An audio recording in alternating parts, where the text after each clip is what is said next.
Bom, aí esse seminário tem sido muito interessante. Primeiro, queria comentar a respeito da contribuição do representante do Banco Mundial. Queria até convidar para, senhor Rodolfo, para participar conosco em Guanambi. O presidente Marcelo está fazendo esforço para ir lá também. Sexta-feira vamos fazer um seminário regional no sudoeste da Bahia, para o senhor conhecer a vida de um professor no interior do Nordeste. Não é numa sala climatizada, com recursos, não. É em pé, 8 horas por dia, labutando com esforço fenomenal.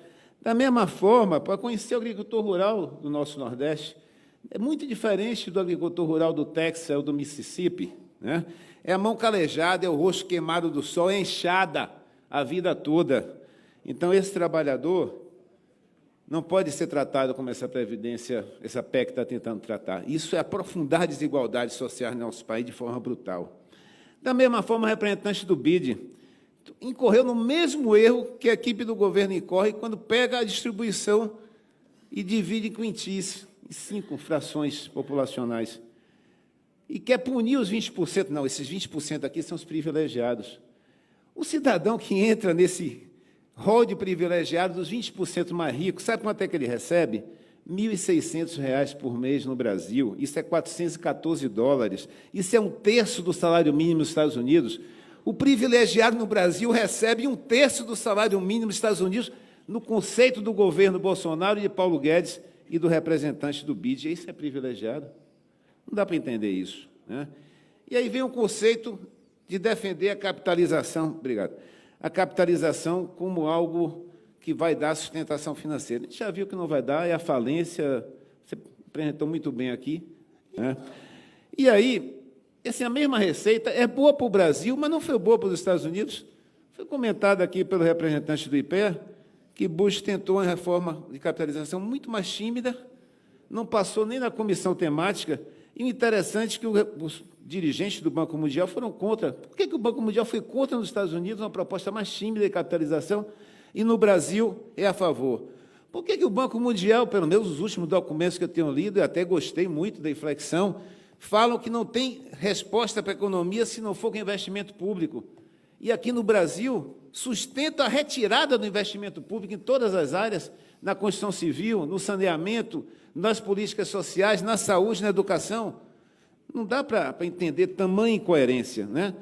Sobre a apresentação aqui em relação ao Chile, ficou muito claro, né, que os números oficiais tentaram apenas vender o peixe de mais uma mentira, né? Porque os depoimentos que a gente vê, inclusive aqui, foram devastadores. Mais de 70% da população com menos de um salário mínimo.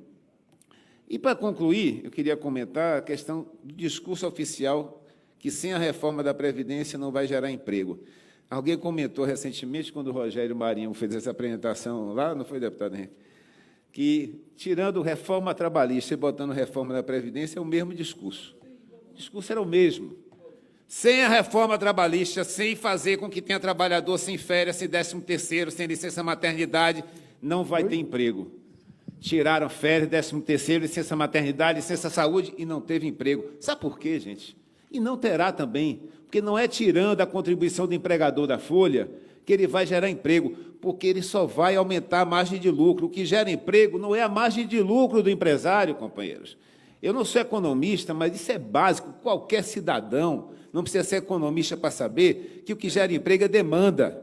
O que gera emprego é gente comprando no comércio, contratando serviço. O que gera emprego é dinheiro circulando na economia, é crédito. O que gera emprego é a sociedade consumindo.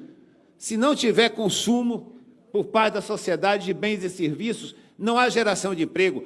O que os empresários economizaram na reforma trabalhista só fizeram botar no seu bolso sob a forma de lucros que nem imposto não paga nesse país. Lucro não tributado, não tributado. Então, a reforma trabalhista não gerou emprego e a previdenciária não irá gerar. O que vai gerar mais 2, mais 3, mais 4 postos de trabalho num supermercado, numa pequena cidade do nosso país, é demanda, é o cidadão na porta para consumir. E quem consome 80% dos municípios brasileiros que bota dinheiro no comércio é a Previdência e Assistência Social. Vocês vão quebrar os pequenos municípios brasileiros, onde a economia depende, de um lado, da agricultura familiar, que essa o governo Bolsonaro já está dizimando. Não tem mais crédito, não tem mais orçamento para compra de alimentos no PAA, e agora vão dizimar o outro braço da pequena economia local nos pequenos municípios brasileiros.